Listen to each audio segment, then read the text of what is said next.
Kolosët e letrave shqipe dhe artist me famë jo vetëm në Shqipëri zgjodhen emisionin Studio e hapur të Eni Vasilit në News 24 për të bërë publike një letër ku bëhet thirrje për faljen e Nazime Vishës, e burgosur për vrasje, por historia e së cilës tronditi opinionin publik disa muaj më parë. Ismail Kadare, Dritoro Agolli, Inva Mula, Tedi Papavrami, Rudolf Marku e Lulieta Lleshanaku bëjnë thirrje gjithashtu për një emancipim shoqëror në këtë rrebesh krimesh ndaj femrës shqiptare. Gratë dhe vajzat shqiptare meritojnë një shoqëri të ndërtuar me idealet e larta qytetare, të respektit të personit, të barazisë gjinore dhe të vlerësimit maksimal të rolit të femrës. Sopranoja Inva Mula shpjegoi pse ju bashkua pangurrim kësaj nisme. Në këtë rast për çështje kaq të forta, për ngjarje kaq të forta, ne duhet të reagojmë. Kërkoi të vihet edhe pak drejtësi për mua, kështu u shpreh Nazime Visha gjatë intervistës që u realizua me të në ambientet e burgut. Po më ndihmojnë shumë, po më japin një shpresë të jetës,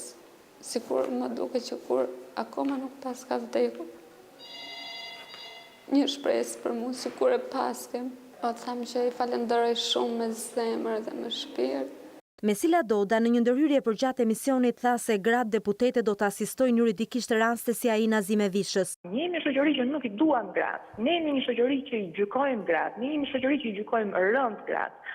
Dhe në këtë raste të paktën ne gratë e parlamentit do duhet që të kemi një qasje tjetër ndaj këtij lloji fenomeni. Edhe të ftuarit në panel thanë se nevojitet që institucionet dhe shoqëria të bëhen bashkë për të luftuar dhunën. Sot duhet flakim kostumin kombëtar të korrupsionit, por duhet flakim edhe kostumin e dhunës ndaj grave, pse nuk e ndëron një shoqëri europiane dhuna ndaj qenjeve që nga ana fizike nuk mund të përballohen me meshkujt. Është një letër shumë e mirë për të na bërë jo vetëm politikën, por të gjithë shoqërinë shqiptare për të filluar dhe për të sensibilizuar, sepse rasti Nazimes është një në mijëra raste që ndodhin. Kjo është e gjithë shoqëria, nuk mund të themi vetëm gjykata, vetëm policia apo vetëm familja është origjina e problemit. Mendoj se problematika fillon tek familja shqiptare.